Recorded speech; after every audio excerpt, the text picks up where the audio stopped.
तो अब एक pure silk fabric gown in English blue colour ready था with pearls, beads, frill, ribbon, lace, bow, embroidery and what not. Lights, camera, action.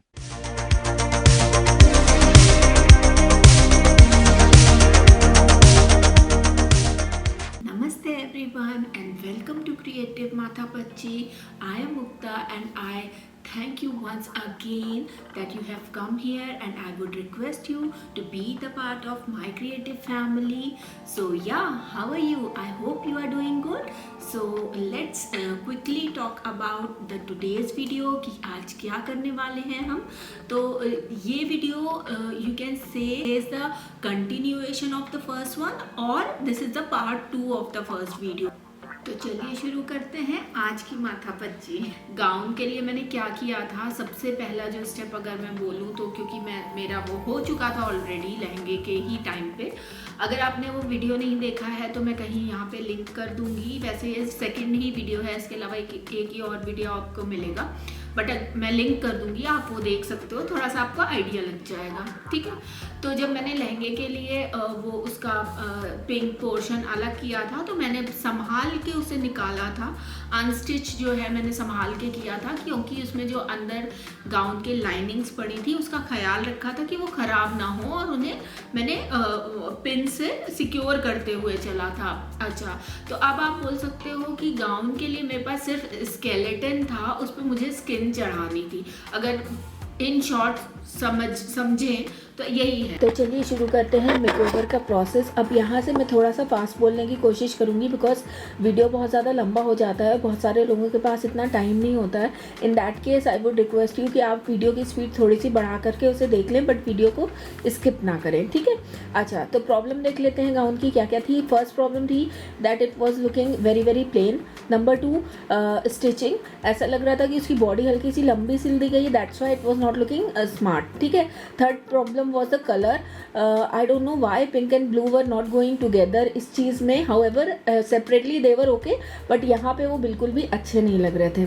अच्छा, friends picture मैं यहाँ पे दिखा रही हूँ, ये एक्चुअली गाउन का पिक्चर नहीं था, ये एक साड़ी का पिक्चर था, बट इसका अपर पार्ट जो था या ब्लाउज कह लीजिए वो बहुत स्मार्ट लग रहा था। तो गाउन का जो आइडिया था वो ये था बनाने का कि इसमें जो स्टाइलिंग वगैरह है वो स्टिचिंग के थ्रू करी जाए, ना कि किसी हैवी वर्क या काम की तरफ जाया जाए। ओके, तो आइए अब देख लेते हैं एक्चुअल प्रोसेस। तो इसके लिए मैंने यहाँ पे 3 चीज़ें यूज़ करी हैं। Number 1 was the pink sari, जो पहले मैं लहंगे में यूज़ कर रही थी, बाद में मैंने उसे गाउन के लिए कंसिडर कर लिया और मैंने उसे ब्लू कलर का डाई कराया था बिकॉज मैं लहंगे को और गाउन को सिमिलर शेड का नहीं चाहती थी। ओके, बट अच्छा, दूसरी चीज़ जो थी वो मेरी एक फ़्रॉक थी, ऑलमोस्ट 10-12 ईयर्स ओल्ड वो मेरी फ़्रॉक थी, पोल्का डॉट्स उस पर थे, ब्लू कलर का फ्रॉक था। इसको मैंने डिज़ाइनिंग के लिए रखा हुआ था, और इसको रीज़न ये था कि जो साड़ी का पीस था वो केवल 2 मीटर्स लॉन्ग ही था और उससे घेर के अलावा और कुछ भी बनाया नहीं जा सकता था। अच्छा, थर्ड चीज़ जो थी वो भी मेरा एक ऑलमोस्ट 10 ईयर्स ओल्ड कुर्ता था, जिसको मैंने यूज़ किया था, उसके योक को और दामन में लगी हुई पट्टी को मैंने यूज़ किया था एम्बेलिशमेंट्स के लिए आप कह सकते हो, और back side of the body के लिए। तो अब कर लेते हैं घेर की बात। तो जो साड़ी का जो पीस था उसमें केवल कच्चा स्टिच करके उसके बाद उसमें गैदरिंग डालकर मैंने इनर लाइनिंग के संग अटैच कर दिया था। इनर लाइनिंग जो थी वो पहले से ही कमर के नाप के हिसाब से ही थी, लेकिन ये करने से पहले मैंने जो ब्लू फ्रॉक थी मेरे पास पोल्का डॉट्स वाली, उसके घेर में से उसको खोल के उसकी सीधी सीधी पट्टियाँ काट कर उसके नीचे जो साड़ी का बॉर्डर मैंने अलग किया था, क्योंकि वो थोड़ा सा स्टिफ था, तो स्टिफनेस देने के लिए उस पट्टियों के नीचे वो बॉर्डर को जोड़कर थोड़ी थोड़ी दूर पर प्लेट्स दे के एक फ्रिल सिल ली थी, जो कि मैंने साड़ी के बॉटम में अटैच कर दी थी। ये करने के 2 रीज़न थे। Number 1 was the designing purpose से किया था, और दूसरा साड़ी की लेंथ कम हो गई थी ऊपर और नीचे का बॉर्डर हटाने के बाद, तो बॉटम में वो फ्रिल लेंथ बढ़ाने के लिए ऐड करती थी। मैं गाउन को बैक ओपन रख रही थी, तो जो घेर में मैंने जोड़ डाला था उसको मैंने पीछे के साइड में रखा और ऊपर कमर की साइड पे मैंने 2.5 से 3 इंच का खुला छोड़ दिया था हुक लगाने के लिए, जिप लगाने के लिए। तो अब अगर अपर बॉडी की बात करें तो बॉडी के लिए मैंने जो पिंक कुर्ता जो मैंने बताया था ओल्ड कुर्ता था उसका योग अलग कर लिया था, और क्योंकि फ्रॉक फ्रंट ओपन थी तो इसके बैक साइड पे मैंने जो योग को निकाला था उसको पेस्ट कर दिया था। और जैसा कि आप देख सकते हैं कि फ्रॉक का जो आर्म होल है वो कुर्ते के योग के आर्म होल से थोड़ा सा छोटा है, तो जो शो हो रहा था ब्लू कलर का जो फैब्रिक वो मैंने अंदर करके उसको सिल दिया था। इसी तरह से मैंने नेक पे भी किया था, और जहाँ जहाँ भी रिक्वायर्ड था वहाँ या तो मैंने इस कपड़े को अंदर की तरफ मोड़ के सिल दिया था या फिर उसको अंदर पेस्ट कर दिया था। ऐसे करके अब फ्रंट बॉडी रेडी हो गई थी।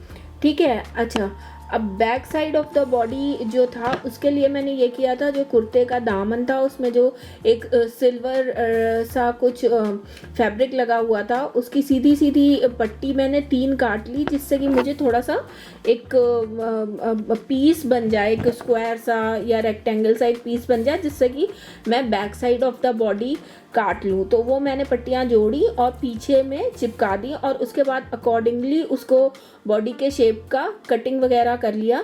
तो अब ये अपर बॉडी भी रेडी हो गई थी। अब अपर बॉडी बन जाने के बाद मैंने सोचा था कि ये गाउन को मैं बैक ओपन रखूँगी और सॉर्ट ऑफ बैकलेस रखूँगी। तो मैंने उस पर इस तरह से मार्किंग करके आप देख लीजिए यहाँ पे उसको वी कट दिया पीछे से। उसके बाद जो भी उसके एजेस में सिलना होता था रहता था उसको तुरपने के लिए या ठीक करने के लिए वो मैंने किया।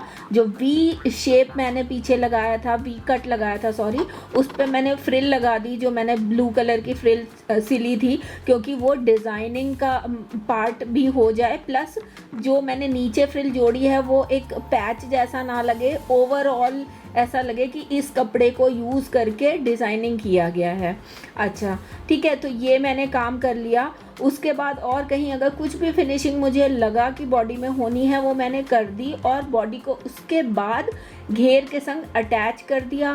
पहले मैंने उसको सुई धागे से ही थोड़ा संभालते हुए घेर में, क्योंकि घेर में ऑलरेडी कैन वगैरह लगा हुआ था तो बहुत डिफ़िकल्ट हो रहा था, तो मैंने उसको पहले सुई धागे से किसी तरह से साधा था, उसके बाद मैंने उस पर मशीन चलाई थी। बॉडी को घेर में अटैच करने के बाद जो जगह मैंने ज़िप के लिए छोड़ा था वहाँ पे मैंने ज़िप को सिल दिया। उसके बाद मैंने चेक किया कि अब कहाँ पे क्या कुछ मतलब मुझे और ऐड करना है, तो मुझे बॉडी के पार्ट पे कुछ थोड़ा सा कोई चीज़ मिसिंग लग रही थी। तो मैंने डिसाइड किया कि अब मैं यहाँ पे इस पर एक लेस लगाऊंगी। तो लेस के लिए मेरे पास फ़िलहाल ये टुकड़ा बचा हुआ था इतना छोटा सा, जो कि मेरे दुपट्टे की एक लेस का था।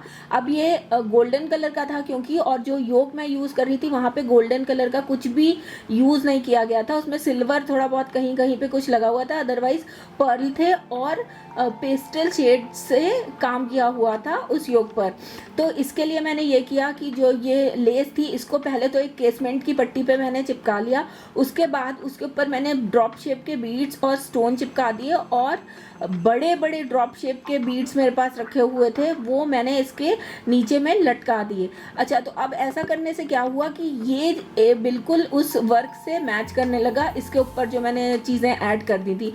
यहाँ मैं ये बताने की कोशिश कर रही हूँ कि जब आप अपने घर में कोई चीज़ मतलब अवेलेबल चीज़ से कुछ बनाने की कोशिश करते हैं तो मैक्सिमम टाइम ऐसा होता है कि आपको सेम चीज़ नहीं मिलती है और वो मैच नहीं करती है। तो आप थोड़ा सा उस चीज़ को ये सोचिए कि इसमें क्या मिसिंग है या मैं क्या ऐसा ऐड कर सकता या सकती हूँ जिससे कि ये दोनों चीज़ें एकदम सिमिलर लगें और अलग अलग ना लगें। जैसे कि अगर मान लीजिए कि जो इसमें वर्क किया गया है, कढ़ाई वगैरह जो भी है ब्लू और पिंक शेड से की गई है, मान लीजिए वो मेरे बॉडी का जो कपड़ा है जिस भी कलर का था या घेर का उससे मैच नहीं करती, तो मैं ऐसा करती कि उसी शेड का धागा लेके मैं इसके ऊपर कढ़ाई कर देती और तब मैं मैच करा लेती और मैं इस को ही यूज़ करती तब भी। तो ये एक छोटा सा टिप था यहाँ पे। योग के नीचे लेस को ऐड करने के बाद मेरा बहुत ज़्यादा दिल था एक बो बनाने का, तो मेरे पास पोल्का डॉट का कपड़ा स्टिल बचा हुआ था, उसके अंदर मैंने फोम लगा के इस तरह का एक रेक्टेंगल सिल लिया था। यहाँ पे आप देख लीजिए, इससे एक बो बना ली थी सेंटर में इसमें टाँका लगा के। उसके बाद मेरे पास एक वो जो पट्टी थी सिल्वर, उसका भी छोटा सा टुकड़ा बचा था, तो उसमें मैंने एक छोटी सी बो बनाई थी बस ऐसे ही, उसके अंदर कुछ फिलिंग वगैरह स्टफिंग नहीं थी। उसके ऊपर मैंने एक पर्ल ऐड कर दिया था और जो फ्रॉक फ्रॉक में बेल्ट लगी थी, उस बेल्ट को यूज़ करके मैंने बो की टेल बना दी थी। और इस बो को मैंने जिप मतलब बैक साइड में एक तरफ अटैच कर दिया था या टांग दिया था। इस सब के अलावा मैंने पीछे अपर बॉडी पर जो फ्रिल लगाई थी वहाँ पर लुक को थोड़ा सा इन्हेंस करने के लिए और सिलाई को छुपाने के लिए गोल्डन बीड्स लगा दिए थे। और लास्ट में मुझे लगा कि जहाँ पर अपर बॉडी और घेर का जॉइंट है वहाँ पर कुछ मिसिंग है, तो एक आइवरी शेड का रिबन लगा दिया था।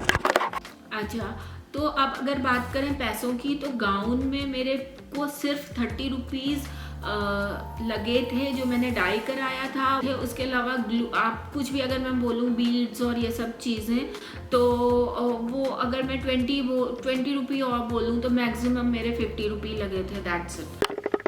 तो अब एक pure silk fabric gown in English blue colour ready था with pearls, beads, frill, ribbon, lace, bow, embroidery and what not in just 50 rupees. Can you believe that? You can't, but you have to because it has happened before you guys, है ना? Yes, we did lehenga as well and I received a lot of appreciation from you guys, but personally I was really happy about this transformation because लहंगे में थोड़े बहुत पैसे लग गए थे और बहुत डिटेल्ड वर्क करना पड़ा था। But look at this, oh my god, oh my god, I can think about only one word: Cinderella.